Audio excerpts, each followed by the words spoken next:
And let there be sound. Hello, everybody. My name is Kirby Kwan Jr., and you are currently tuning into the Ghetto Fabulous Podcast. Joining me once again is the usual co-host that everybody knows, despite the fact that nobody listens to this, your boy SkinnyJeanShane, and he is back in the building. So some real important shit happened. So Shane is now officially a graduate of Hogwarts. We say Hogwarts, but it actually is a different university that we do not want to name for the sake of privacy. Yeah, confidentiality.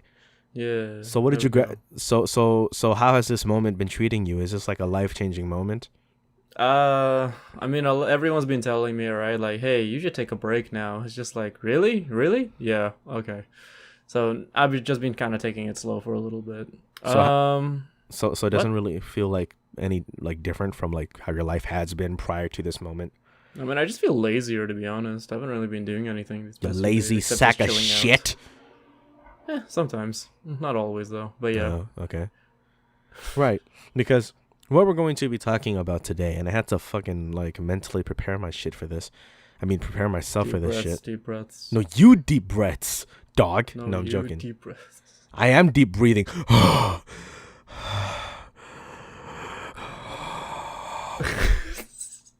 Fool. Jesus Christ, man. What the fuck is happening? You said deep breathing. Anyways, yeah. So, but yeah, I had to like mentally prepare myself for this. So, today we're actually going to be talking about life-changing moments. So like shit that like, you know, change your life. I don't know why I felt the need to like explain a really self-explanatory like thing, but yeah, that's like what we're. Teardrop is coming out of your eye. No, I just like did not like understand why I needed to say that twice. It's like this is a convicted felon. It means that he was previously convicted as a felon.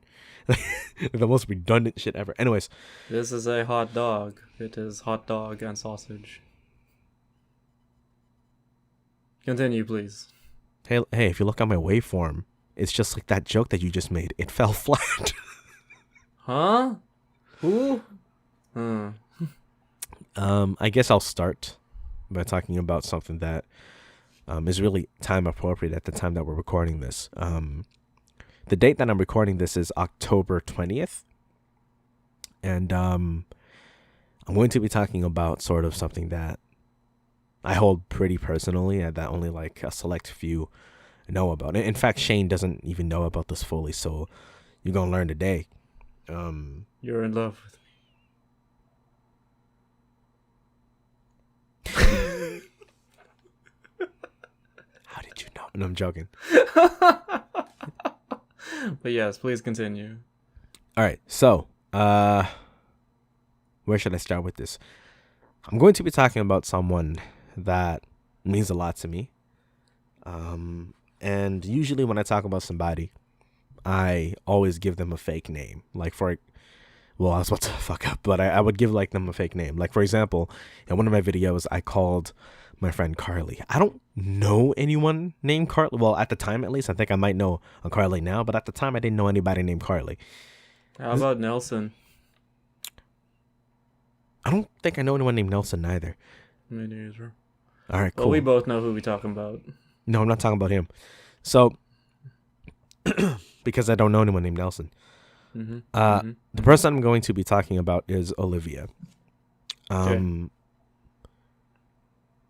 So I've always spoke about her to my friends, but I've never told like the full story, so to speak. I would tell only like the happy parts of Olivia because that's the way that I choose to remember her. So I would always refer to these stories as my first kiss gone wrong or the girlfriend I never knew that I had. So we got to take it back all the way to when I was about like 7. I was staying over at her place, obviously with her like family and shit. We were watching TV because that was still a thing. Now, before you sick fucks said, "Oh, were you two Netflix and chilling?" We were only 7, you sick fucks. Normal early 2000s shit to do. We're flipping through channels on the TV. Her grandmother was taking care of us. And her grandmother goes upstairs to like take a shower. And basically she says, don't touch anything or don't do anything. And we're like, yes, grandma, and shit, right? So she's slipping through the channels. And then I guess somehow she fucking flipped onto a channel where it was like a French film that was like rated R. It's not, I swear on my life it wasn't a porno. It was one of those like romance movies and shit. I mean, it's cool.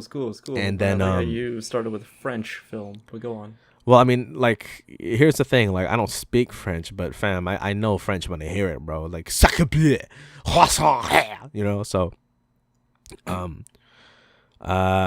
was a fucking kissing scene, and I guess even as a kid, even if I didn't know it yet, I kind of knew that I was like in love with her. I hate saying shit like this because it makes me feel like a little bitch. So, I get that feeling. So. This film, right? Like the two characters were like making out and shit, right? So we look at each other. We don't say a single word. We look away and then we look back. And then she like kind of nudges me and she's like, do you want to like try this? Whoa. And I was like, yeah, sure.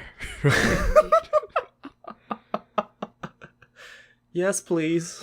So, we tried and like we were like, here's the thing too. I don't know what was going through her mind, but I kind of remember this. I was like, for me, it was like, this is like my best friend. So this movie here is a scientific reference. So according to their technique, which we must close our eyes as well. So we fucking closed our eyes and then we leaned in and then we fucking, because, you know, we're stupid, uncoordinated kids who are awkward as hell. And we basically just banged our foreheads into each other. Very cute. Our lips did make contact, but we're like, but obviously we just fucking rammed our heads into each other like two fucking like sheep. Zen headbutt? More or less, yeah. And then I looked at her, she looked at me. I looked away. Like I lost eye contact. And then I decided to look back at her, and then she looked away too, and she lost eye contact. And then I stared at my lap, and then I used my peripheral vision to see if she was like, to see what she was doing, but then like nothing happened. So then I just felt so embarrassed that I just ran into the washroom. Oh my god. That's what you want to hear. Go on. I ran into the washroom and I peed immediately because I felt like embarrassed and shit. And then I just washed my hands for like, well, I don't know how long it was because I was a kid, but let me tell you, it was a long time because I remember my fingers, like the skin on my fingers started to like wrinkle up or whatever it's called. And then I came back outside and she's still like flipping through channels. And then finally her grandmother was out of the shower and she was like, okay, dinner time. I'm like, thank God. So that was really awkward. So that was when we were like 7 or so. Right. And how did this change your life? I'm about to tell you. This is only like part of the story. This is the first kiss gone wrong part. And then this is where things like get a little bit weird. Well, I don't know if weird is the right term, but it did change my life. So I guess somehow flash forward 10 years. We go to different middle schools and high schools. I think she was, because her family was like super like religious and shit. So she went to like a Catholic school or something. Ugh. And clearly I'm a sinner because I cussed multiple times during this podcast. Clearly you were a sinner. I am a sinner. I am a sinner. I will admit that. And this is why.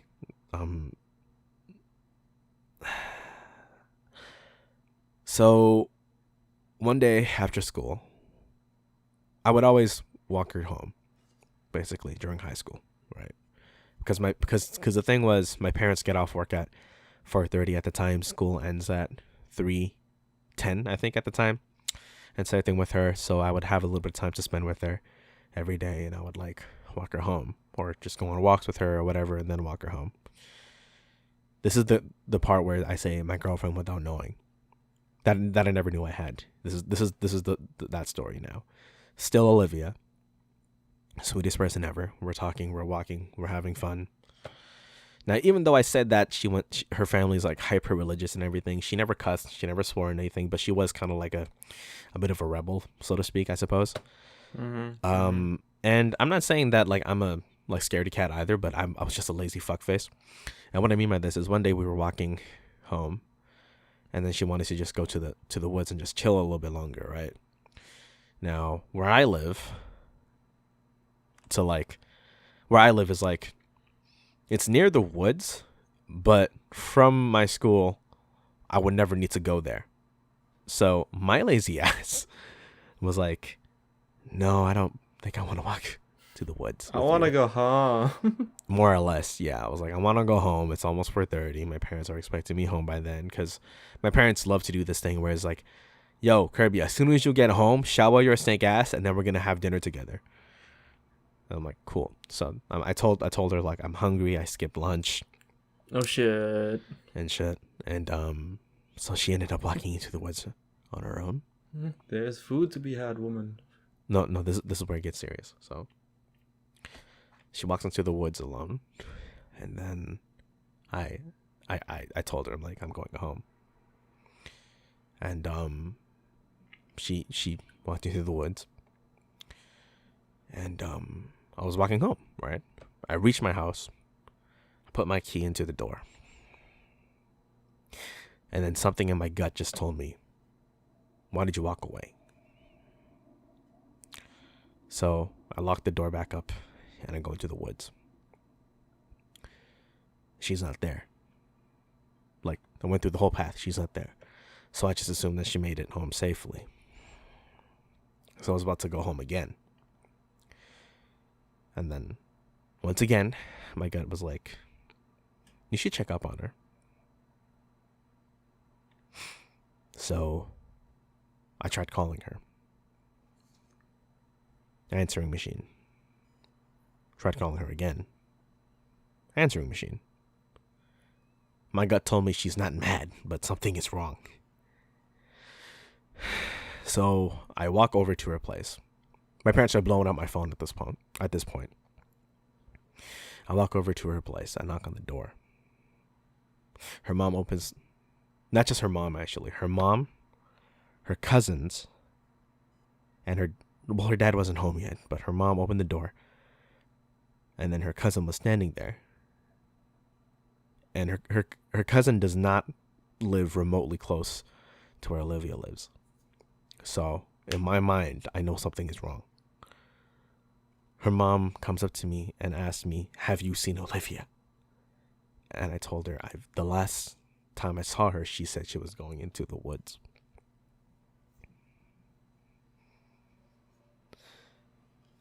And then my mom called me again, and this time she's livid at me, and she said, you need to be home now. So I went home.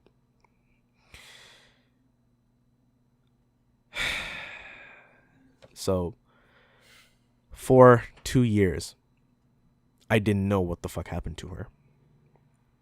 Never heard from her. Her parents more or less fucking hated me because I explained to her the full story about how I probably could have walked her home. She went missing. And then so for the next like year and a half, like there was always this mental battle in my mind where it's like, did she just get nabbed? Did she die? Where did she go? Why didn't I stay with her? I had this weird like survivor's guilt. Mm-hmm. Because it's like, even though I was like just, I guess, like a 16-year-old kid, I probably could have done something in the event something did happen, which something did happen, and I'll get to that later. So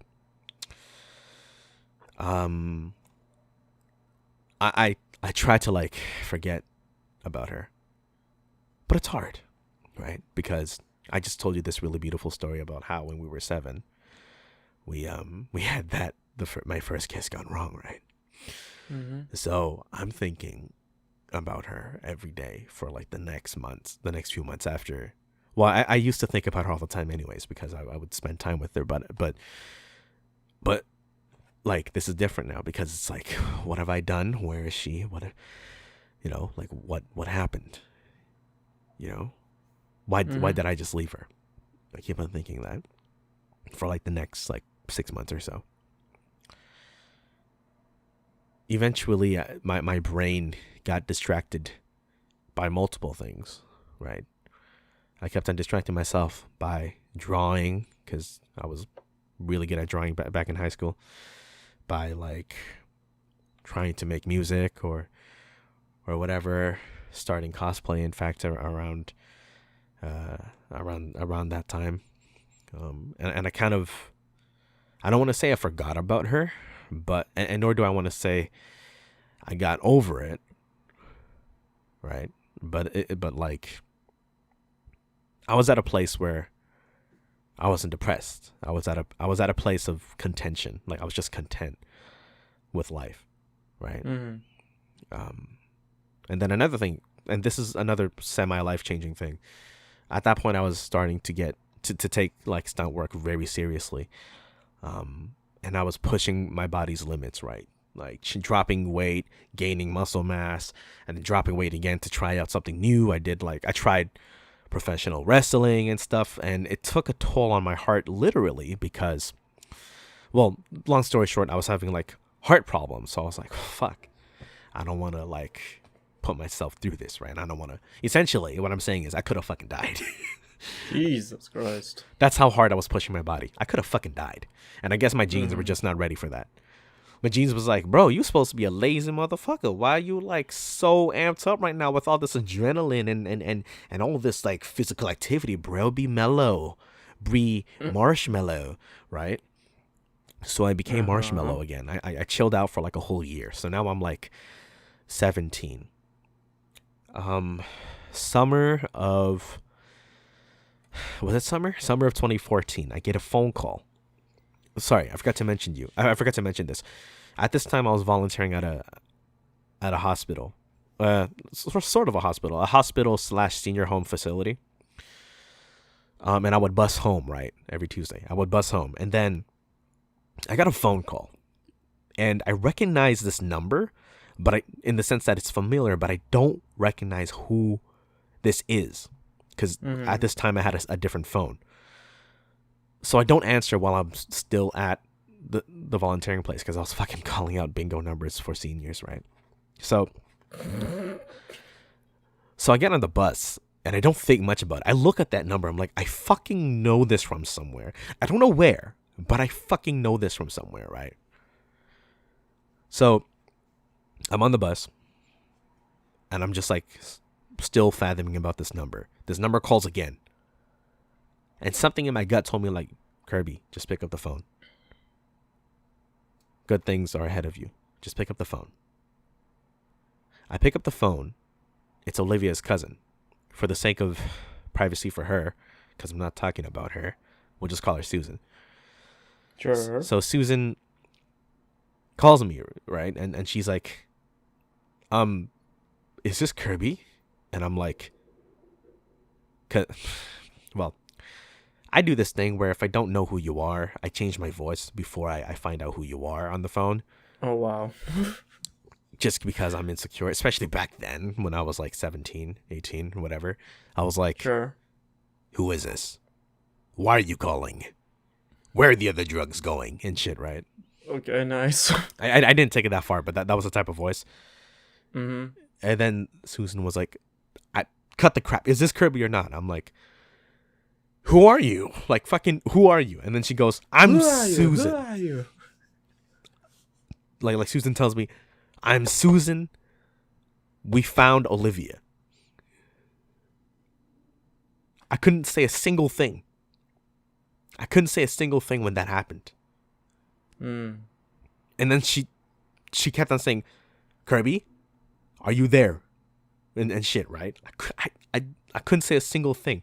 You know when you're on the bus and like you start crying like a little, and you see like a kid crying, Yeah. I'm just like, bro, shut the fuck up, right? Or even no. A better comparison is, you know, when you're in a well, I don't know how often this happens, but like, you know how like sometimes people break up and then they go to the library because it's a quiet place so they could like, I don't know, air out their thoughts or whatever, but you know they're fucking crying. Yeah. That was me on the fucking bus. Oh. Because like for the longest time I didn't know what happened to her, right? And then her cousin just calls me and she's like, we found her. And I'm like, what? How do I react to this? Like, what am I supposed to be doing, bro? I'm supposed to be marshmallow right now. Why are you doing this to me, right? Mm-hmm. Eventually, she hangs up and she texts me and she's like, I clearly heard you're not ready to talk, but when you have the time, go to this address and go to this room number and just ask for her. It was a hospital room. Jeez. Okay. So then I text her, as in I text Susan, like her cousin, and I'm like, I need to know, is she okay? And she says she is okay. Some hesitation. Okay. And I ask her, I don't know if she wants to see me, right? I don't, because I could have like prevented all of this. And Susan says it's fine, but Susan is a little bit older than us. I should mention, and she says you need to.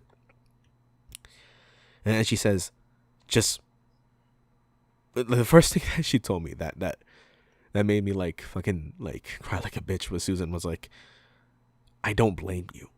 That was the first thing that she said to me, and it was like so relieving for me to hear that, but at the same time it was like super like fucking frozen, right?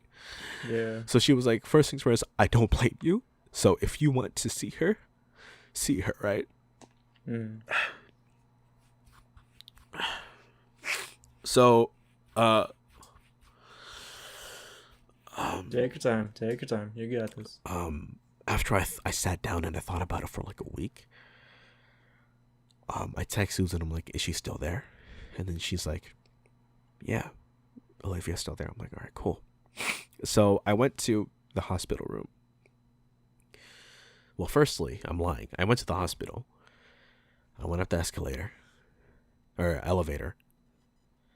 I get off the elevator. I know how to fucking read a sign. I know how to navigate around a hospital. I see the room numbers and shit. I know how to get there, but I still couldn't move. Like, if I were to explain what I looked like, I looked like I was a homeless drug addict. That's what I looked like that day, because my skin was like pale, perfect white, like straight up. You could call me a snowman, but my eyes, like around my eyes, was just red as a motherfucker, because I've never felt this nervous before. I performed on stage before. I've performed in front of a crowd. I've been judged. I've done professional wrestling. At that point, I booked two shows. People say they're called matches. It's a fucking show. I don't get nervous easily, but I just froze there. Someone comes out. I guess she was a visitor. This is a complete stranger. I don't know who the fuck she is. And she says, do you need help? I look at her and I just shook my head. I'm like, no, I'm good. And she didn't know what the hell was going on, but she looked at me like, okay, clearly this child needs his space. So I went to the washroom. First things first, I went to the washroom. I took a piss. And I did that thing where I washed my hands in like really warm water to see if that would help. It fucking didn't, but in my mind I thought it would help, right? Yeah. So I finally go to her room. I see her. I see her. I did that thing where it's like I see her laying there. Didn't see her face, but I saw her laying there on her bed. And then I looked away like a fucking child trying to play hide and seek, because I was that nervous, right? Mm-hmm. So finally, This is when the story gets a little bit more beautiful, but I'm still just walking through the moments. So I opened the door. I didn't even knock. I don't remember me knocking, to be honest, but I opened the door. I see her.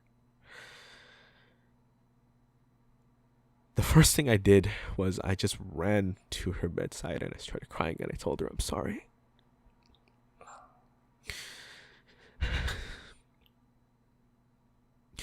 This bitch,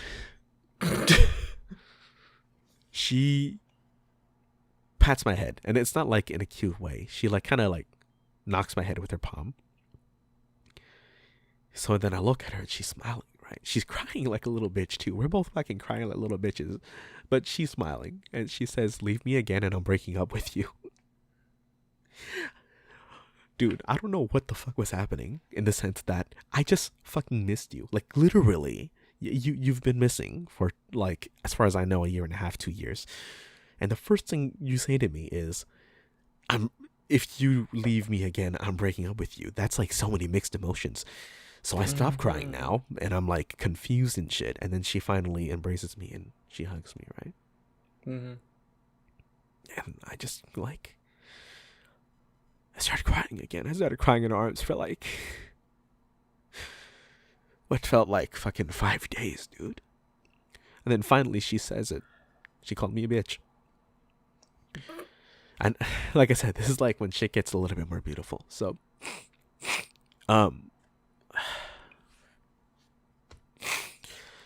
so long story short,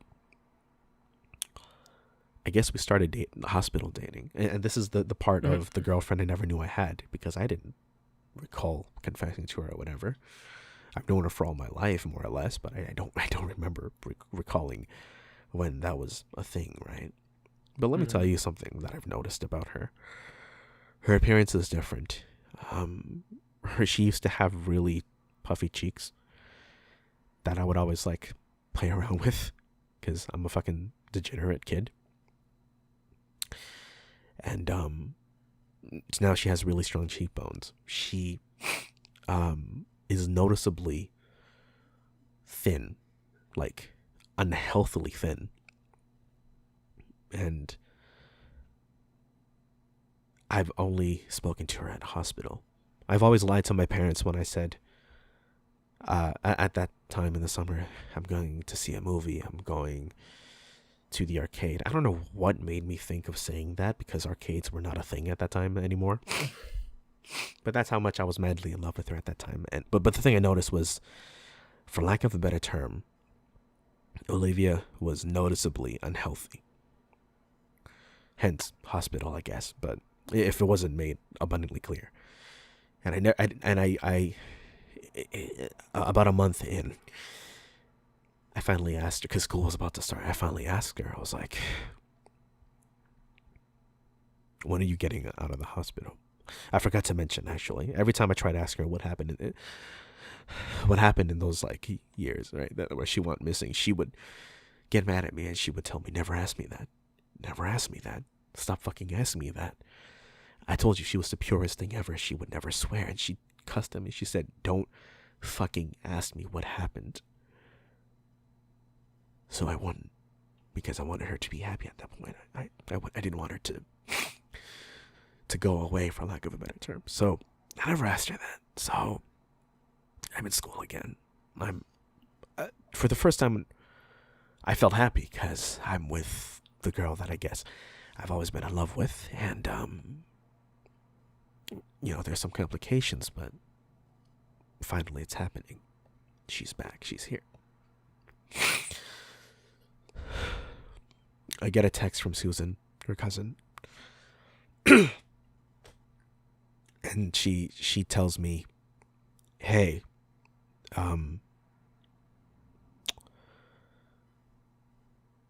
Olivia's breaking up with you." And I kind of knew why. I still asked her. And she says, she told me how you kept on asking her questions. So I'm like, cool. Let me hear her one last time. Susan ghosts me, right? So I'm like, what the fuck's going on? So I go to her hospital bed. She's not there anymore. I actually fucking freaked out. I was like, where is she? Right. And then they wouldn't tell me. I was like, how come no one's telling me this shit? Right. So I freak out and I call Susan probably 10 times during the day. Nothing.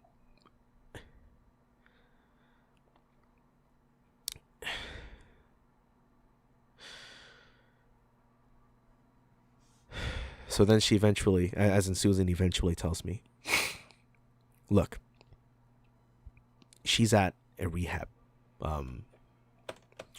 fucking like a rehab facility right now, right? And I asked her, like, that's very vague. She tells me it's for drugs. And I didn't believe it. I couldn't believe it. So Susan tells me, look, I know you're not like a bad guy. As in, she said that to me. Susan told her cousin was like, I know you're not like a piece of shit. You're a fucking troll, but you're not a piece of shit. I think you deserve to see her one last time. So she takes me to the facility. Like, she straight up comes over, drives me to her facility, and brings me up to the room. I see her in her room, and she's sleeping there. As in Olivia. I see Olivia in her room, and she's sleeping there. And I don't say a single word. I don't even enter. So Susan was like, dude, go. She's in there. She's safe. She's going through some things, but she's okay.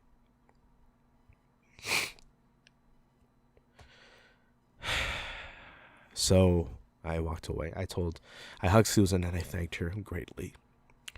I walked away and I went and I asked her to drop me off home. She dropped me off home. And I was just going to school, right? It's like October. Susan calls me again. Now I'm worried. You remember what I told you about how, like, my gut told me all those things? Like, yo, just walk her home. Just walk her home. And all that shit. My gut told me, pick up the phone. Just pick up the phone. I pick up the phone. Susan speaks to me. She's struggling, like, a lot. And she tells me, Kirby,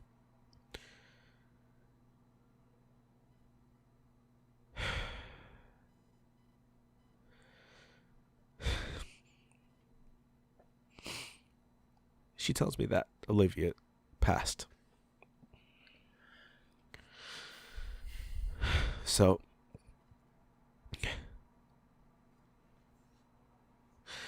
my parents don't know about this. Mm. None of my family knows about this. No one knew about this. Me and Olivia and her family. Like, as in, first things first, my parents didn't even know that she disappeared. Because I kept everything in myself. I didn't know how to communicate with people about my problems and shit. So, this is the most fucked up shit ever. She passed away on October 12th. That year was 2014. So for Thanksgiving Day, I lied to my parents, saying that I was going over to my friend's house to celebrate Thanksgiving. I went to her fucking funeral, dude.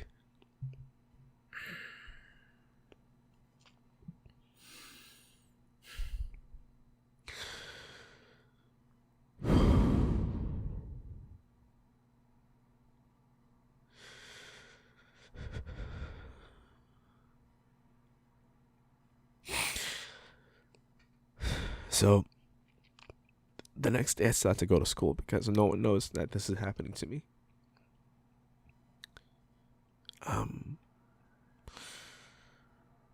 I had this habit, well, it's a good habit actually, of going to school early. So, I got to school at like I think at that time classes started at 9. I got to school at like 8 in the morning. I sat outside the library and I looked at this tree. I just stared at it for like... I just stared at this tree for like half an hour or so, I guess, because a friend of mine from school, we should call her Anne? Sure. So Anne shows up and, well, she tries to talk to me because when you're early at school, that's what you do. And I'm not like a class clown, but I do clown a lot. I do clown around a lot. So she speaks to me. I'm like noticeably off, as you would be. And then she stares at me, and I stare at Anne, and then I look away. I couldn't say. I don't know what happened, but something triggered in myself, and I couldn't say a word. I couldn't look at her, and she asked me, "Do you need a hug?" And I'm really thankful for this because she sat with me for like the whole day as I was like just crying, and I told her what happened, and she was she tried to like really help me like through that time, but I felt like I couldn't even explain how I felt. I just felt like I shouldn't. I don't know. I still can't put it to words. And I don't know what I felt, but nothing was helping. At this point, Susan is always consistently calling me, and I just ghost her. I couldn't talk to her. I could not talk to her for like a whole month. It's November now. This is the month of my birthday. So Susan doesn't know where I live exactly, but she did pick me up one time, so she knows I live in around that area. So I guess Susan kind of stalks me. Not stalks me, but she goes to every single bus stop and she waits for me, right? And she told me it took her like 5 tries. And then she finally got a hold of me and she said, "We need to talk. I need to tell you some things." I told her, I don't want to know. I'm not ready for this. I don't want to think about anything. So Susan, I don't know. I don't remember how, but she convinced me to. No, she was moving. She was moving to. I don't know where actually. I actually don't fucking know where because that's irrelevant to me. At that time, I didn't want to think. I just wanted to hear whatever she had to say and just forget. That was my mind. I was like, you know what? You fucking got my attention, but I'm still not gonna give you mine. That's what I was thinking in my head. So she takes me to a coffee shop. The only thing I asked for was just some warm water or warm tea, whatever.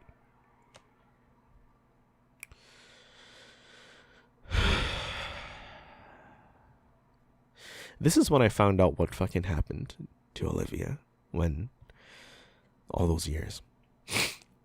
She was kidnapped, essentially, and sold to be a prostitute.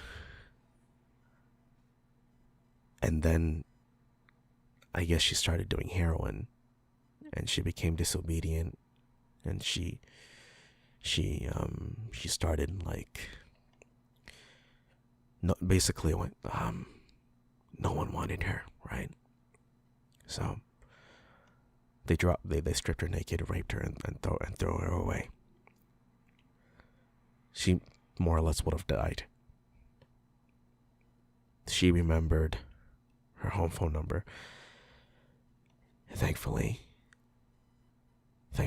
no one moved, and that's how they found her. That explains why she was so unhealthy. That explains why she never wanted me to ask her about her past. Susan explains to me that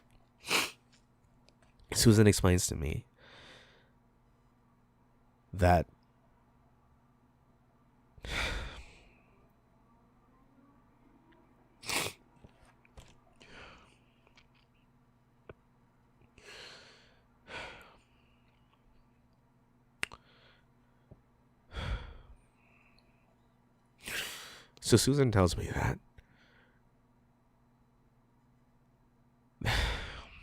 that Olivia like committed suicide because she was too shameful to tell me what happened, and that she never felt love before, and she didn't want it to like go away. She didn't want me to go away. That's what she told me.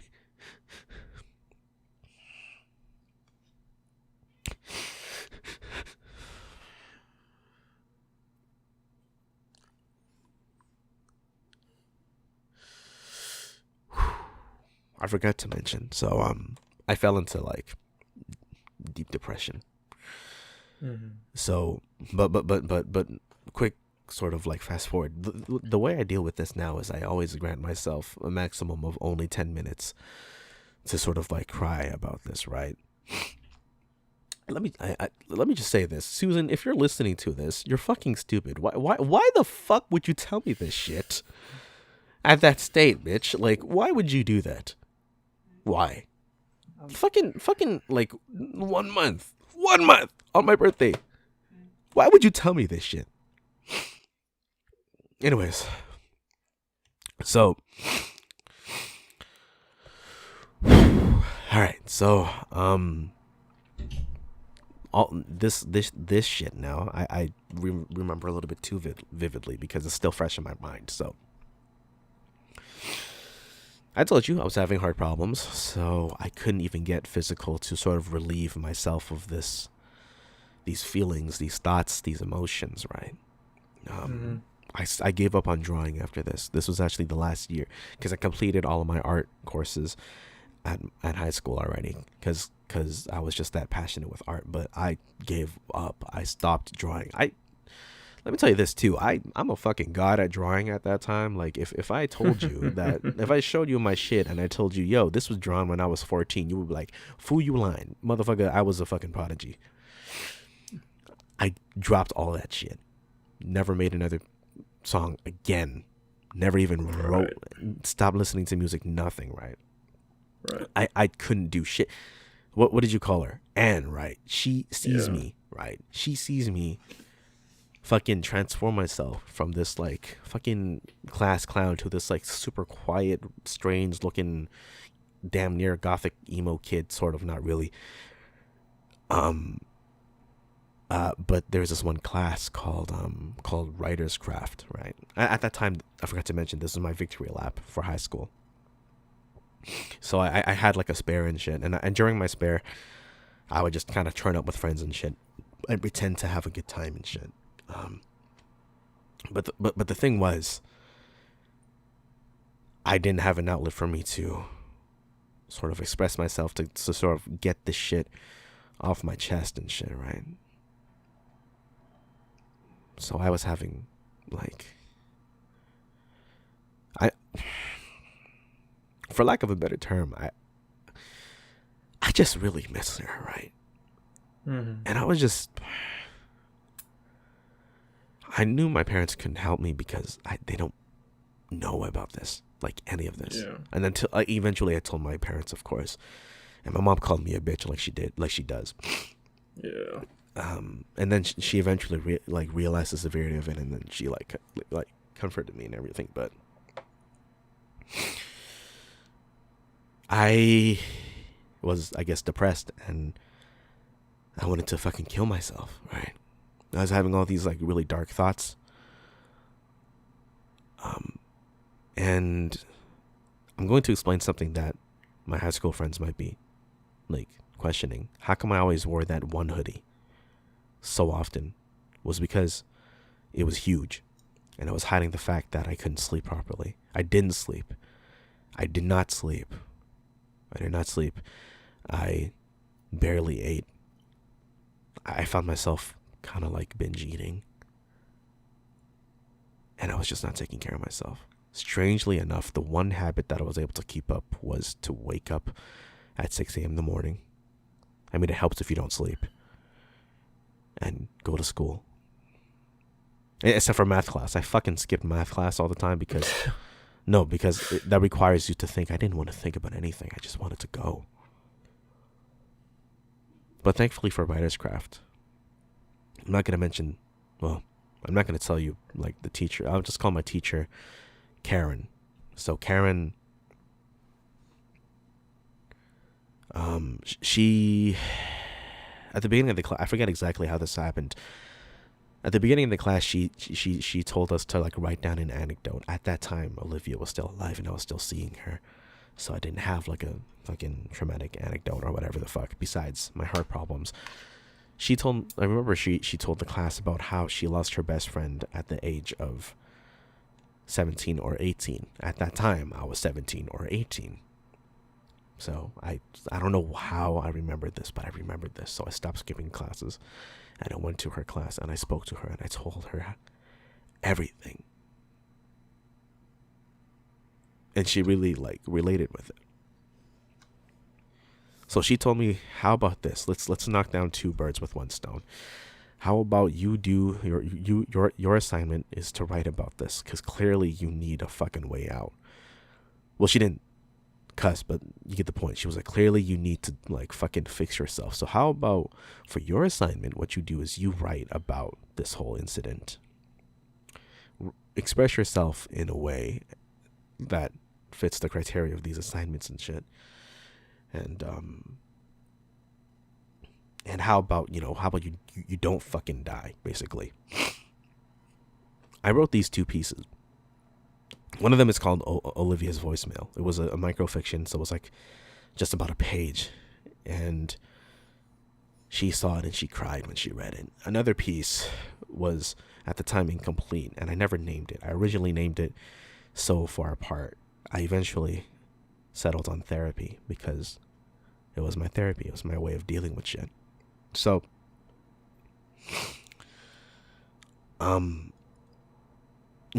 through Anne and Karen, my teacher, I didn't kill myself, so to speak.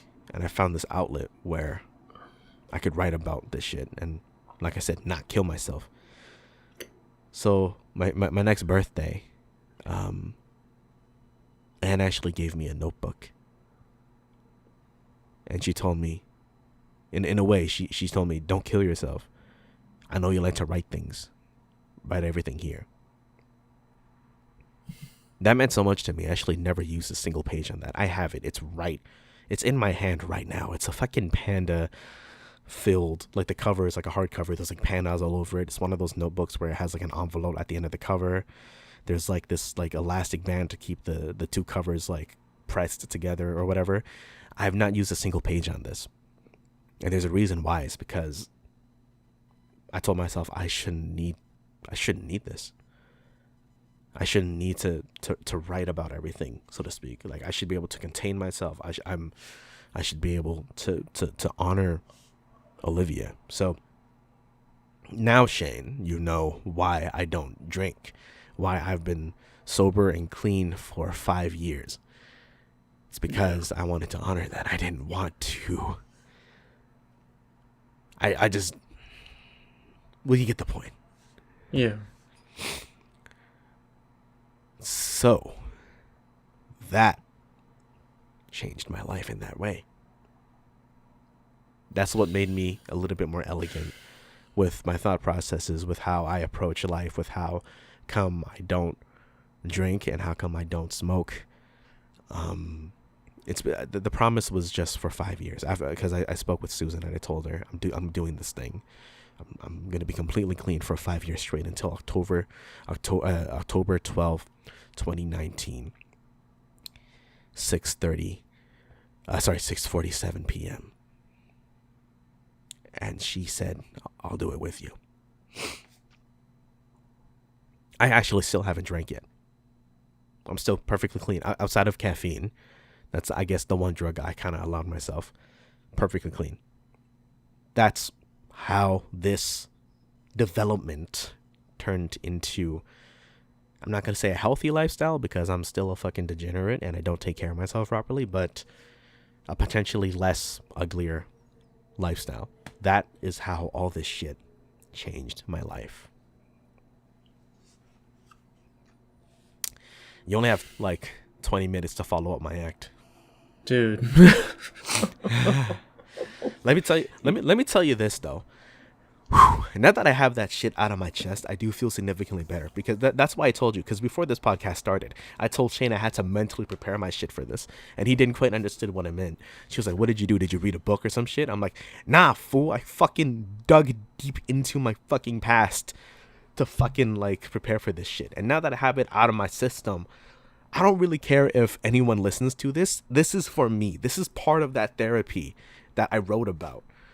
I wrote it. It was meant to be. I guess a song like the piece that I'm talking about called Therapy, but it's more like an expression of the way that I felt. I had like this weird like emotional roller coaster. I wish you could see me right now because I'm doing all these weird things with my hands to sort of express what I meant, and that's what that thing was about. Half of that piece you could actually find on my YouTube channel because I put it in a cover for a song. I'm not going to mention what it is because I don't want people to suddenly say, "Oh shit, that's what he meant all that time." I don't give a fuck about that. That was for me. Me. So now that I have this shit off my chest, and thank you for listening to this, Shane, because like this means a lot to me. The fuck changed your life? I'm cussing a lot because I'm trying not to cry. The fuck happened to you? Take a deep breath. You got this. Don't worry. No, you take a deep breath.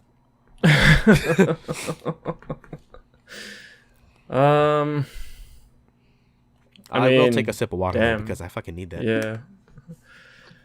Coming off the cusp of that story, I will be honest, I don't have anything quite as, well, tragic or tough. But there were a few moments when I personally broke on the inside. So, gonna tell you the story of my first girlfriend. Kind of funny, huh? It's like both of our first girlfriends, technically. Anyways, that's not entirely true, but you know, it is what it is. It is what it is. So I don't even really want to censor the person's name because I believe I didn't censor mine. So here's the thing, right? Here's a reason why, right? Because I believe truly in my heart that what she did was so wrong and just so unjust, in my opinion, right? That I kind of don't want her to get away with it and like have nobody know this name. So you're about to like expose this bitch? No. I'll be better than that. So her name, I will say, is let me think. You need a fake name? I need a fake name. Mononoke. Okay, so because Mono. I'm looking at a Princess Mononoke poster that I have. All right, well, we'll just call her Mono. So that is fucked up. Why? The mental disease. Fine, we will change it to Melissa. Right? Melissa. Yeah. So Melissa. Back when I was in high school, right? Now here's the thing about me personally growing up, right? Ever since I was a kid, I always had the idea of just like, oh, like, you know, I'll get like the perfect relationship and everything like that, you know, like, as we all I'll think. find, yeah, I'll find the girl, you know, that like, you know, I'm meant to be with, blah blah blah bullshit, but destiny, right? That's that Love Hina bullshit in your mind. Oh God, you know that. Anyways, and for me, I kept thinking that, oh, I'm going to, you know, find that girl one day, all right, we're going to, like, you know, love each other forever, get married, all that nonsense, all right? And so, with that sort of, like, I'll be honest, stupid mentality that I had as a kid, I fell in love easily, very easily, so just kind of falling in and out of a relationship, blah, blah, blah, right? You know, I never had an actual girlfriend, right? I would tell myself that, oh, like, you know, she's the one, you know, and then get her rejected, like, you know, the day after. It's just like, well, all right, on to the next one, I suppose, right? That's the thought process I used to have. So when I was in high school, I went through about maybe 2-3 years, all right, of being a nobody there. Because the thing is, when you're the only Chinese kid in the school, right, you try your best to stay low. You don't want to have anybody like tell you what's up. Just like, in case if this is I'm back into host mode now. Just in case if this is like the first time you're listening to the Ghetto Fabulous podcast, Shane resides in Canada now, but he actually spent his adolescent years, well, his whole life prior to coming to Canada in Trinidad as like a one and done Asian, as in, this is your only Asian you see, less one. Yeah. You are the walking stereotype, right? That's going to confirm everyone's beliefs and make us all believe, right, that Chinese people eat dogs. That's the sort of thing that I grew up with. Yeah. And so, I grew up, with those first 2 years, right, essentially trying to be a nobody, right? I didn't want the attention. I didn't really want to stick out too much, because the moment that I stick out, I'm going to have people, giving me all the backhand comments, as they always do, right? And so it was very, very odd to me, all right, when I actually met a girl who was, really, really friendly, super interesting, all right, and like would talk to me about like a lot of things, right? Melissa is her name, and for the first few weeks or so in our relationship, all right, what happened with Melissa was that me and her, we would, just chat and hang out like, a bit before, all right, like, just regular friendly conversation, blah blah blah. I'd make her laugh, because I used to think like, girls love it when guys make them laugh, right? And after a while, right, like I asked her like, oh, like, hey, do you want to, go out, like, take like a step forward or whatever, right? And the reason why I asked that, right, was because I actually got rejected from my other crush like a week before, right? And the reason why she rejected me was because she was like, I can't go out with a guy who's going to leave the country soon. It was just like, well, fuck me. Was that true at the time? No, I was going to leave within when I left was going to be like 4 years later. Bruh. Anyways. So, bullshit. She's like, I think you as like a good friend, right? But nothing else. And I'm just like, okay, sure, no worries, whatever. Dude, that's the worst thing I've heard of, like, besides best friend. People usually say brother is the worst, right? Yeah. The worst that I've heard, and this dude straight up like was devastated, and he told me about this. I'm sorry, but I'm not gonna expose you, but I do need to say this. Bruh, she called him her gay best friend. Oh no. And he wasn't even gay. Oh no. Oh, that's really bad. Yeah. Anyways. Fuck. Anyways. So after a while, like, we just kept up with conversation, just chit chat and, la la la, right? And like she would get to know me a bit more. We talked about like certain things going on in her life, my life. A lot of shit with my family as well, because didn't grow up like, the greatest of parents, as you are as a Chinese kid, especially as an immigrant of like first, especially if you're born as a first gen of whatever area. Yeah, you don't really like, I love you, mom and dad, all right, but like, fuck you, mom and dad. I wouldn't go that far, but it would just be like, you could have had better techniques. Anyways, we, chatted, had the whole conversation of just like, oh, my life shitty too, And then out of nowhere, right, she was just like, hey, I remember that you asked me like a while back, all right, if you wanted to go out. And, I'm actually kind of interested, all right? Like, I feel as though like you're such a cool guy and everything like that. And I'm just like, what? What the fuck was that noise? That was realization of just like, holy shit, a girl actually said that to me. It's just like, wait, really? No, like no jokes, like no kidding.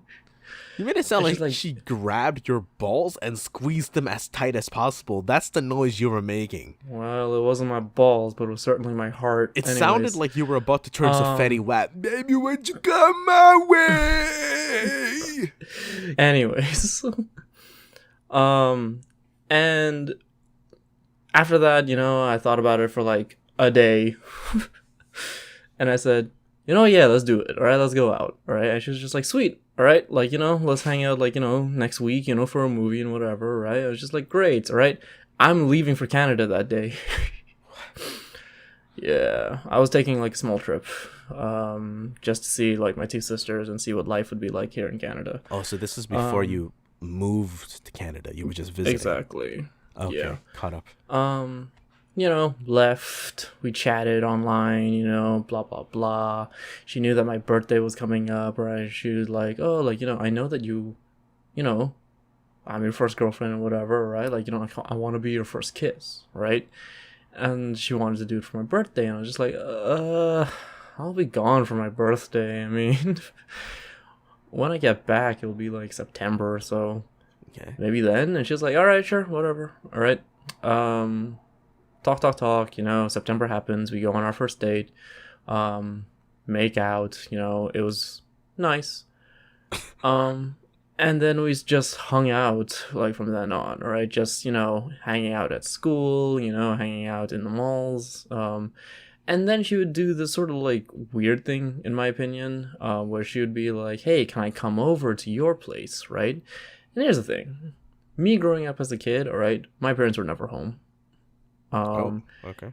And I'm sure, all right, my parents, being very, very traditional, all right, would not really enjoy seeing a non-Chinese, is what I'm going to say. And with that in mind, all right, I was just like, we kind of got to be like, a little stealthy about it, but sure, yeah, you come over. And we would get very, very intimate. Very, very intimate on those days. And this is sort of where, because it was my first relationship, right? I had no idea what the fuck I was doing. As most people don't. Yeah, I had a best friend at that time, all right, known as Tony, also another alias, Okay. who... He's been in, like, multiple relationships, right? Which was probably already a bad thing, but I didn't know any better. So I asked him for advice, right? He gave me, the best he could for certain scenarios, Learn all the R&B songs and how to play a guitar. Kind of, actually. Oh my he told me God. that I should learn how to play an instrument because Melissa, all right, was very well known at the guitar. Anyways, and the thing is, all right, Melissa was also very big in the musical group in our school. I was very big at that point now in my theater group. So we would see each other, like, quite often, right? Okay. And the thing is, it broke down after about 3 months. Long story short. She would spontaneously start crying in the movie theaters. I wouldn't know why. She wouldn't tell me why. I'd ask. She would know that, like, I can't be 100% open about this relationship with my family, Yeah. She would also be like, oh, like, it feels a bit like you're a bit closer to my sister than myself, all right? Because her sister was also in theater, so I was giving her tips and, like, teaching her, like, certain techniques and stuff, right? Okay. And yeah, like, at a certain point, all right, she just said, like, hey, Shane, like, can we take a break, right? And me being my childish self, I was like, no, I don't want to take a break. I just don't understand, like, why, right? Okay. So, obviously my fault. I would never say that, everything is, like, on her, right? Right. And what happened was, she was like, oh, but, like, she would give all these reasons, right? Like, I would, like, argue back, right? Being like, everything's fine. I don't understand. Like, you won't even tell me what's wrong. You're really. tearing me apart, Lisa. Kind of. I'd be like, you won't even tell me what's wrong. I don't even know, like, why you're getting like this. We're not communicating, blah, blah, blah, all right? I don't know why you want to take a break. Were there signs coming up to this? Like, aside from you spending time with her sister in theater? Her crying spontaneously in the theater for no reason? Yeah, like, To this day. Her not communicating to me, like, at all what was wrong. She never said a single thing. She would... Yeah, basically it just broke down. Like, communication completely broke down, right? Okay. And so what I did as a mature person was, like, you say, no, I don't want to, like, take a break, right? Like, we could get through this, we could talk, right? And she's like, I'll give you, like, a chance to show me, all right, that you truly care, la la la. And I was just like, okay, got it, I won't fuck this up. I fucked it up. I was not expecting for that timing. I thought there was going to be a pause or something before you said that. You just said it, so that caught me off guard. No, I fucked it up, because the thing is, all right, like, I was also, for some reason, a fairly jealous type, right? I don't know. It was like having that hype inside my head for so long of just like, you'll find the one, right? And then potentially having, like, some guy, right? This was me and my stupid brain thinking this, right? Like, some guy suddenly swoop in and just, nab it away from me, right? It's just like, no, like, that's not fair. Sorry, just for the sake of timeline, loosely, how old were you at this time? I was 16. Okay, wow, shit, our stories are like damn near like the same ages and shit. I guess so. And because I was so jealous, right? Like, I would get, like, mildly upset when I would hear, like, oh, she's actually hanging out with, like, Tony quite a bit, right? And that was your best friend at the time, you said, right? That was my best friend at the time, yeah. Okay. She's been speaking to Tony a lot about me, all right? So essentially she's been communicating with him, but not me, right? So after a certain point, right, I was just like, okay, what the hell, right? You would much rather talk to him, right, than tell me what's on your mind. She would get upset about it, right? Like, we'd have our arguments, we'd fight over the phone and everything like that. And, like, it was the weirdest thing to me, right? In the sense that anytime we would argue, all right, I would have to sort of leave, right? Because, like, I would either be at work with my parents at the restaurant, all right, or I'd be, like, dealing with something else at the time, right? And when I would come back, I'd be like, okay, like, let's get back to it, all right? She'd be like, what are you talking about? There's no problems. It's just like, freaking sure there's a lot of problems. You know what? If you don't even want to tell me, all right, then what am I supposed to do? Right. And so it finally broke down to the point of, Shane, I really just want to break up, right? Okay. And I was just like, are you sure about this? Right? And she's like, yes, you don't listen to me, all right, you don't blah blah blah. And I was like, you know what, fine, let's break up, let's just get, like, let's just end it, right? And I didn't quite understand what that fully meant, as, like, my first relationship. So I called her, like, back the next day being like, hey, how you feeling, are you cool, that kind of thing. And she was just like, what the fuck are you calling me for, right? I said, like, let's break up, just leave me alone. And yeah. Like, okay. And the thing is, all right, me and Melissa shared a class in our school, right? We both shared electronics. Yeah. Wait, y'all had an electronics class? Yeah, my school is very weird. Fuck, that's, was it dope? Not really. Oh, okay. Well, shit, alright. And the thing is, all right, like, my school was broken up into two schools, technically, right? There was the girls' school and then the guys' school, right? Oh. Only very few classes allowed mixing, and mine was, like, one of the few that did that, right? So... Sorry, in electronics class? Yes. Okay. Right? And we would... hang out, like, if we were still together, we would have, like, just hung out, like, right after class, right? But now, because we've broken up, right, and things are awkward, all right, like, I can't really speak to her or anything like that. And instead, all right, she begins talking to basically every other guy in that class. And to me, it was just kind of weird, all right? Like, watching her, like, sit down and laugh with the other Chinese guy who was in that class. Yeah, there were only two of us. There can only be one. There can only be one. Pretty much. And what's hilarious to me was that dude's name was Haifeng. I don't give a fuck. I would much rather oust him because I believe him to be sort of an asshole. Anyways, what happened was, there was a person who was essentially like a grade above us, right? So our grades work like this, all right? We normally go up to like Form 5, right? What? But if you were, I don't know. It's the British system technically. Okay. But Form 6 is essentially pre-university students, right? It's basically people like doing university training. Would that be the equivalent of grade 13? Because grade 13 exists. Yeah. It would be. And the thing is, all right, like his name, all right, is Adam. Like legit Adam, or just saying Adam? It doesn't really matter. Sure.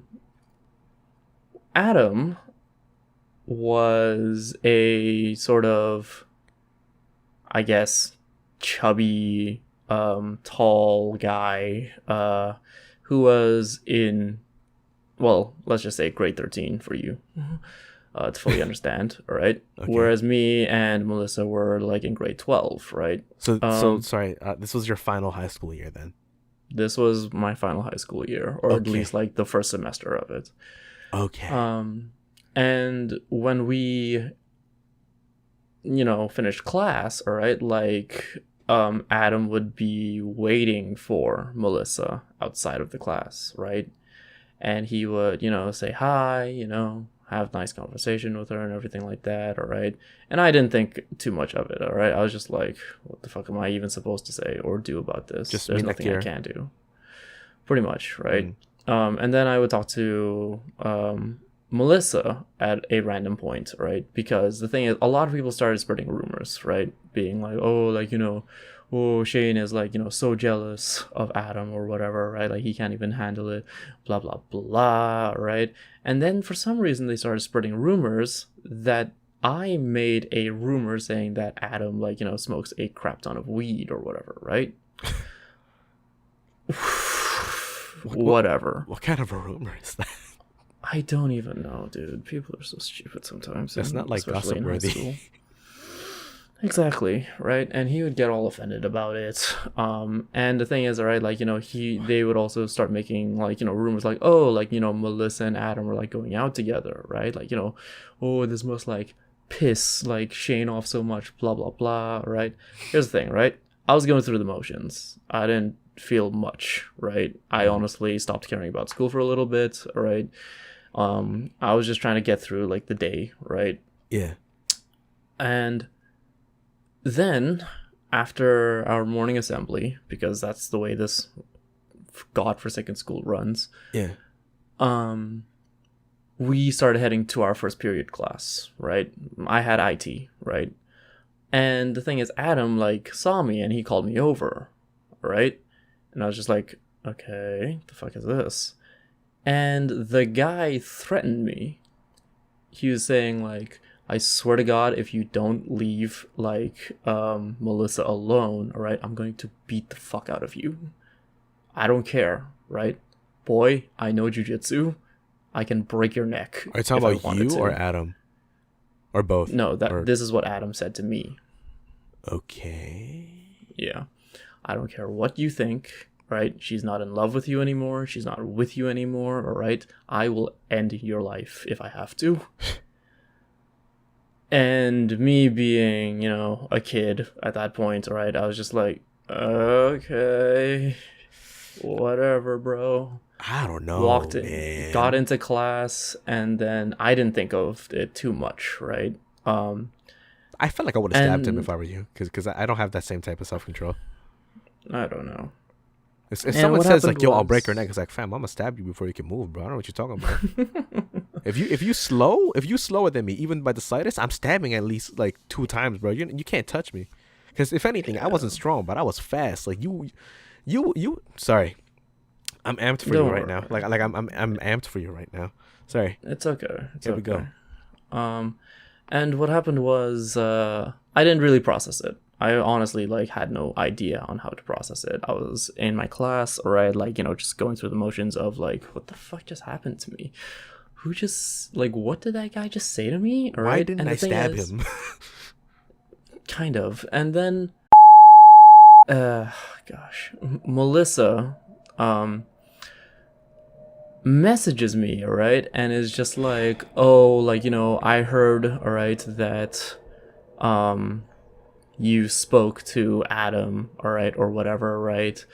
And the thing is, all right, I can't believe, you would try and spread rumors about him. I can't believe that you would do all this, all right? You're so childish. I can't believe all this garbage that you would do, blah blah blah, all right? And the thing is, all right, I thought to myself, it's just I didn't even make that rumor, right? But I feel so bad for Melissa. And so I did. Okay, so there's 3 things that I did here, right, that I'll be honest are some of the most humiliating moments of my life. 1, I apologized to Adam for a rumor that I didn't make up. As in you pretended you know what, I did make this up, I'm sorry? Or are you saying I'm sorry that this is happening to you? I pretended that I made that rumor up and I apologized to him for it. Boy. Yep. 2nd, when I was trying to get into my theater class one point, the door was locked. I don't even know why, because all my classmates and my professor were inside there, all right, just watching me out the window, all right. Adam was there, all right, basically, all right, being hey, no hard feelings, am I right? All right, and he put his hand out to me, and I shook it. 3rd. Wait, hold on. Your professor was in there? My professor was in there. He didn't open the door for you? He didn't open the door for me. He just stared me right in the eyes. What the fuck? Yeah, exactly. I would have stabbed him too. Nah, that's fucking diss. What the hell? Yeah. And then finally, the 3rd one. I apologized to for Melissa. Whoops. I apologize to Melissa. I got you though. I got you. I'll fix you. Sorry, yeah. I apologize to Melissa for being so childish, spreading rumors about, Dick Fix McGee. And at a certain point, after having all that, right, of just, I've been broken up, I've been humiliated, across the school, I've done what I believe to be the best, all right, which is clearly not the best. Well, I mean, I'll tell you this, though. From an outsider's perspective, I do feel like you did, because you just heard what the fuck I said. I'm just listening to this, and I'm already getting emotional. I said, I'm going to stab this, that. From my current outsider's perspective, it seems like you were trying to do the most violent thing possible, though. I did, or at least that's what I thought. And after all that stuff weighed on me, all right, here's the thing, right? I knew what I was doing was wrong. I knew that he didn't deserve any apologies or any conversation from me. Yeah. Not only did that teacher, all right, not let me into that room and I shook that bastard's hand, his fucking friends, all right, were basically shit-talking me right to my face, right? Being hey, she doesn't love you anymore, right? She hates your guts, right? Jeez. And they would say that straight to my face, right? And here's the best part. At a certain point, all right, I was pretty emotionally torn about the whole thing. And I messaged Melissa, right, being hey, this is all pretty fucked up, what the hell? She said, all right, oh my god, all right, you're coming back to me again, all right, you emotional bitch boy. You have too much feelings. I can't stand, listening to you, cry about everything. La la la. And after that, it just kind of like broke me, because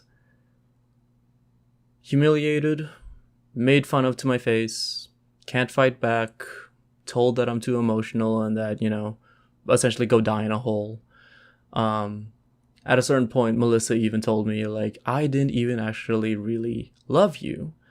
The only reason I got into this relationship and stayed with you, all right, was because your friend Tony told me about how happy it made you. And after that, just cracked, essentially, right?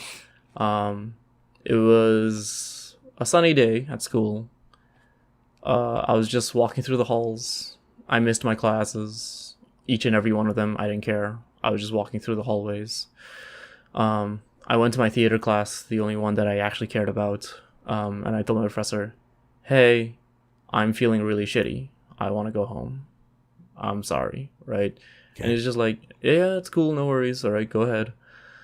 And I walked, out there, right? And I saw the vice principal, right?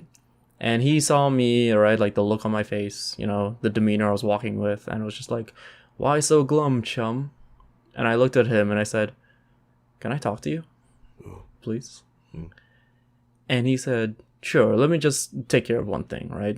He went to talk to the professor, let him know about something, right? We went back to his office on like the first floor. We were on the third. And he closed his office doors, all right?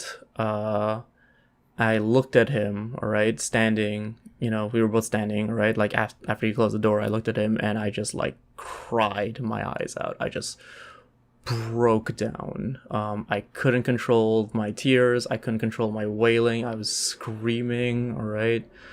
And he just, he embraced me, hugged me, held me, and he just kept saying like, I know, I'm sorry.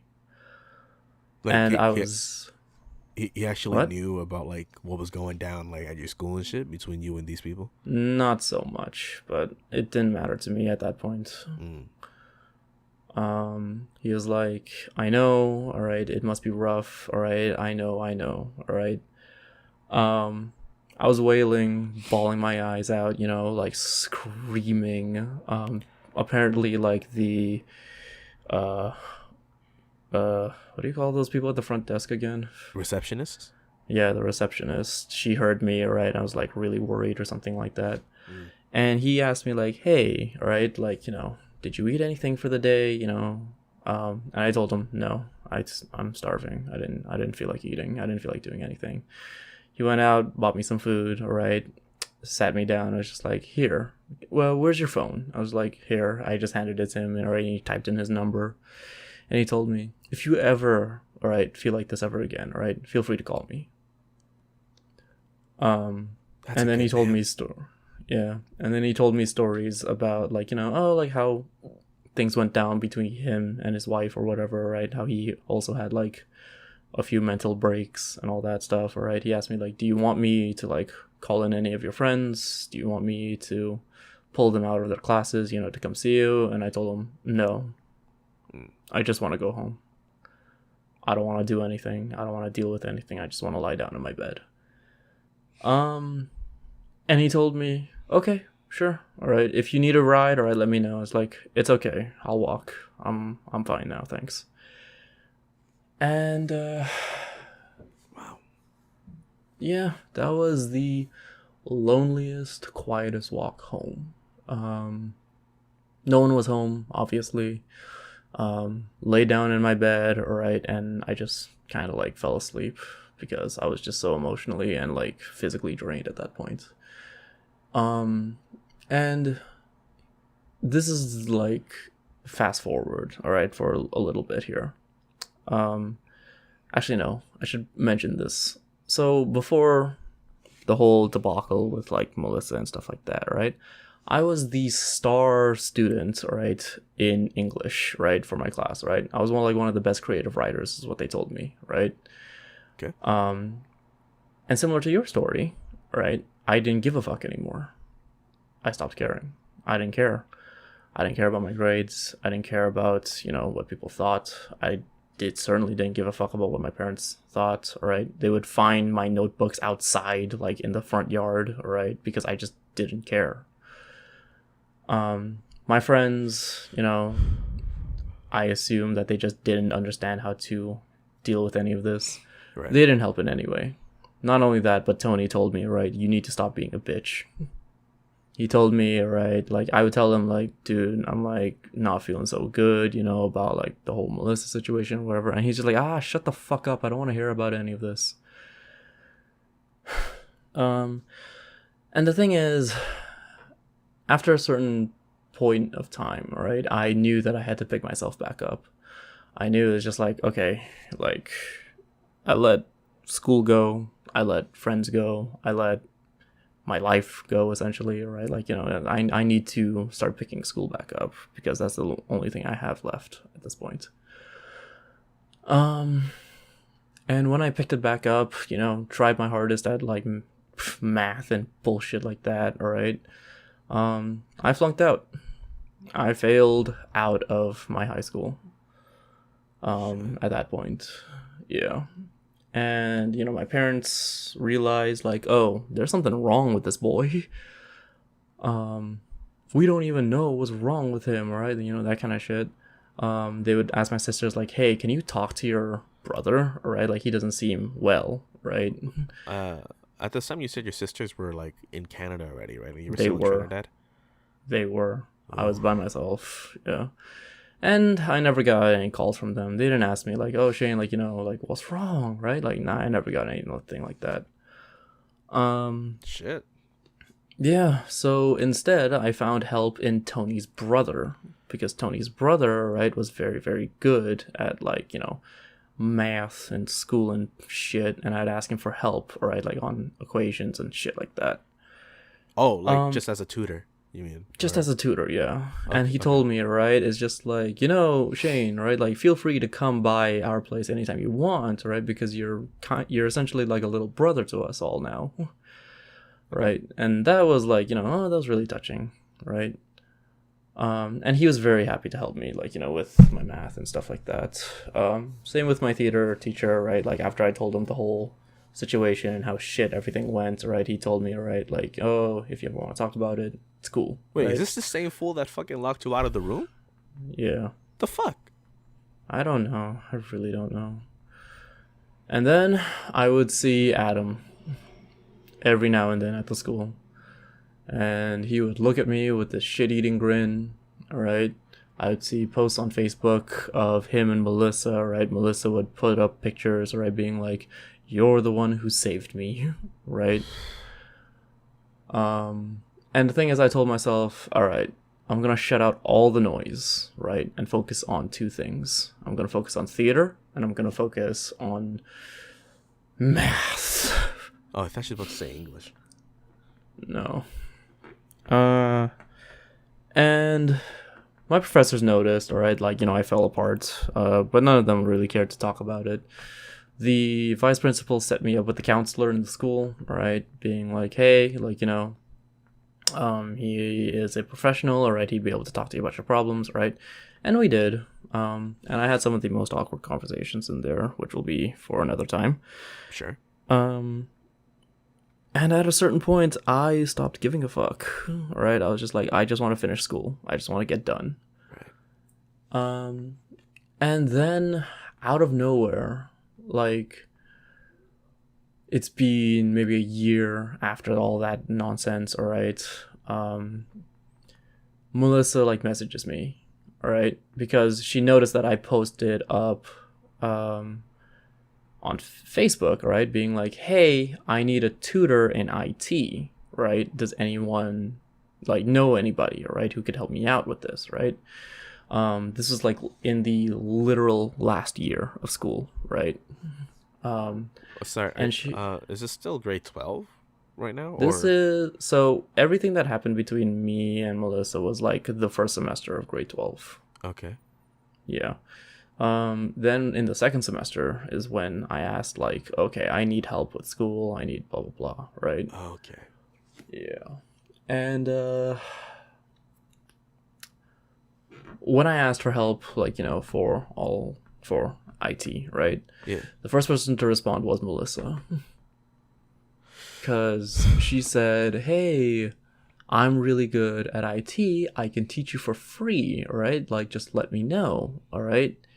And me, being the idiot I was, I took her up on the offer.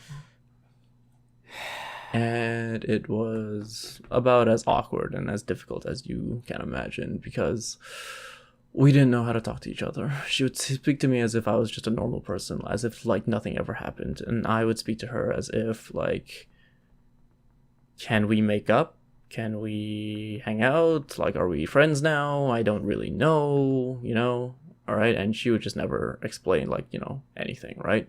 And I'd be really nice. I tried to be, like, really cordial, gentlemanly, and everything like that, all right? And she would take me out to the movies for some fucking reason, too.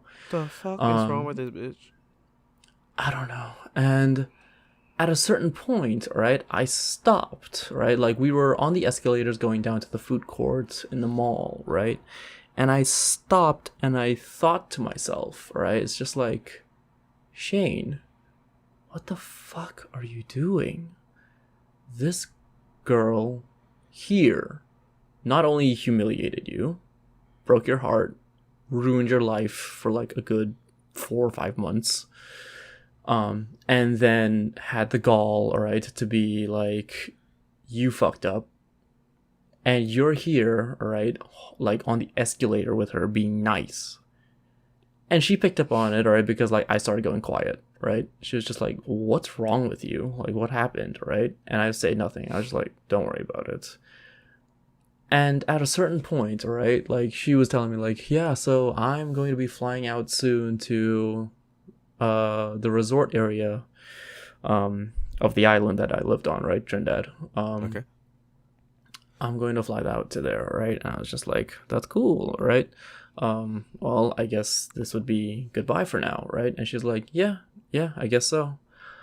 And I walked home from the mall, and when I got home, right, it was just my dad, right? He was like cooking food or something like that. He asked me, like, are you hungry? I was just like, yeah, I'll eat in a bit. And I went into the washroom, filled a bucket filled with cold water, all right? I was still clothed and everything like that, and I just dunked my head into it. Dude. And I held myself in there for like a good 3 or 4 minutes. Just, I didn't want to pull it out. I didn't want to, like, I felt like a shock, right? Almost like a slap to the face, right? And that was the end of that. Until when I finally started out my first year in university here in Canada, when out of nowhere, Melissa messages me again. And she tells me, hey, I just wanted to say, I'm really sorry about how everything went down between you and I. You were right. Adam only wanted me for sex. He wasn't interested in anything I had to say. He was asking me to, like, massage and rub his muscles after he worked out. I thought you said it was fat. No, well, yeah, he's like chubby. Okay. And then she said, like, you know, I'm sorry, all right, and I hope that you understand, all right, that, like, you know, I actually really did love you for all those years. And, you know, I didn't mean what I said, all right, and I had no way to respond to any of this. And she told me, all right, it's just like, and I can tell, all right, that, you know, you're fairly shocked because I noticed that you're not responding, all right. Don't worry, you don't have to respond to anything. And I just told her, I told you so about Adam, and then I left the conversation. You're like first year uni Canada, right? Yeah. Shit. I left the conversation, deleted her off of like Facebook or whatever, cut off all contact. And that's when I told myself, all right, like, people always say, all right, like, oh, like, don't forget from whence you came, all right. I'll be honest, I don't have very many good memories about where I came from. I stopped speaking to Tony. He started falling into a lot of fucked up things, in my opinion. Started selling, like, drugs, knocked up, like, a few girls, all that nonsense. A few? Yeah. Shit. Yeah. Got into drugs himself. Left his family to live on his own. Started up a few businesses, went bankrupt, almost all of them. Oh, I thought there was going to be a turnaround there for a second. No. And the thing is, alright, like, I don't speak to anyone from my old life anymore, except for one person. And that was because he was with me the entire time with Melissa. He never really offered too much advice, though. He was just there as a listening person. Okay. And yeah, like, that is the moment that broke me, and it changed my life because I realized that I never want to hear or see or talk or listen to anybody from my old life ever again after that. I was done. I was so done. And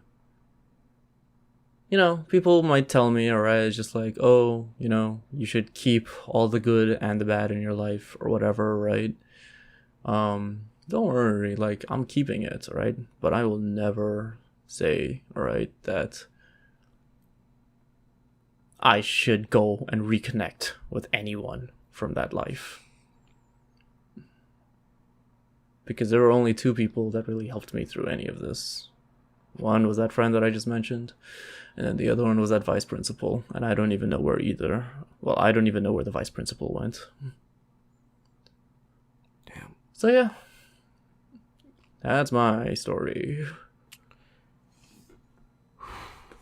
Well, we both very clearly went past our usual goal of an hour. Mm-hmm. I guess, and of course we kind of let loose with our emotions in this. I probably lost my shit a little bit more. Yeah. Cause I don't know. I've had a lot of time, and the thing is, like, my best solution was just to forget about it. So. Yeah, I just got a text from my mom, I got it earlier, but my phone's on silent, and she's asking me if I'm okay. And she was asking me if I was okay. Aw. That's nice. I bet you tomorrow, though, she's gonna call me a bitch. The thing is, I don't really talk. I've never really told anyone, like, this story outside of, like, very, very close friends. So. Are you sure you're okay with, like, sharing this then? I don't mind. To me, it's like all the names have been erased mostly. Nah, I'll fix it. Yeah. I don't really mind, like, having the story out there and for people to listen to. Yeah. Because the thing is, like, no one from my previous life will ever see this. Mm. And even if they do, I would never talk to them about it. Like, you just, fuck it, I'm done. Yeah. You're at a better place now. I am at a much better place. No, it's the honest truth. Yeah. I am at a much better place. I don't know what Melissa's doing anymore. I don't really care. I don't want to know. Every now and then, for some reason, IG likes to tell me about, like, hey, you should add this person as a friend. And that person would be? That person would be Melissa. Wow. Yeah. And as far as I could tell, still out there, being her emotionally dead and temperamental self. Okay. So yeah. We do definitely need to wrap this up. Are there any more sort of, like, general thoughts on sort of, like, shit like this? Because let's be honest, this was supposed to be things that changed our lives, and it certainly was, but let's be honest, it was also shit it was just that like fucked up our lives. that fucked. It's more like, yeah, shit that fucked up our lives, and then we had to learn to sort of unfuck it. So, I guess do you have any closing remarks of how to unfuck a fucked up situation? It's never going to be forever. It may feel like it. It may really, really feel like, oh, like, you know, I can't get away from this moment, and I never will. But things will always get better. You just have to persevere, hold your friends tight, and follow through. Don't be scared to ask for advice. You'd be surprised with who would want to listen. Yeah. My thoughts exactly.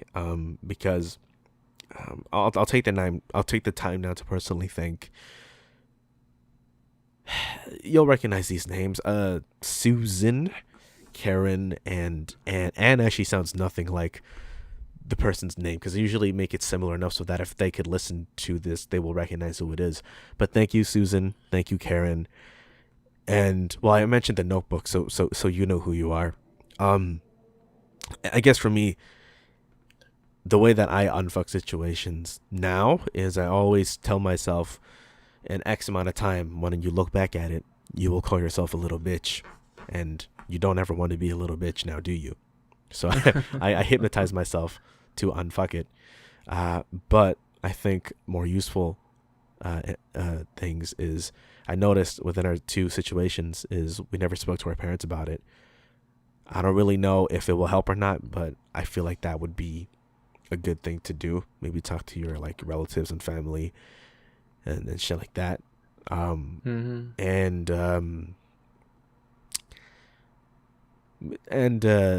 main reason why you should never kill yourself is because you don't know what the fuck's in front of you if you do so. So speak to somebody if you have like rough situations, and find yourself an outlet of sorts and laser focus yourself onto it. For me, I laser focused my attention to writing. And thank you, Karen, for accepting those assignments. I know that they were probably filled with teardrop marks and shit. Sorry for cussing. I know you hate me cussing. And Shane was laser focused onto theater. I was, yeah. Yeah, so maybe you find yourself... I want a few awards after that. I got you. But yeah, try to laser focus yourself onto some form of an outlet. Things always get better, even if it doesn't feel like it will. And don't stab nobody. Well, yeah, okay, fine. Don't stab nobody. Yeah, I was just feeling like feeling Shane's story like a lot, and I was getting like hella emotional myself too, as I was listening to it. But yeah, I was feeling yours too. So, fam, I felt mine since last night. I know, and I imagine as well on the day that had passed. So, I was at work actually that day, like as in like the 5 years. Yeah. And then the funny thing was, as soon as the clock hit and I noticed 6:47, instinctively I didn't even look at like the screen on the register. I told my coworker, I'm gonna go in the back and I'll be gone for like half an hour. Nice. And she was like, "The fuck, dude?" And I'm like, "This is really important to me." And she was cool with it, thankfully. So thank you too.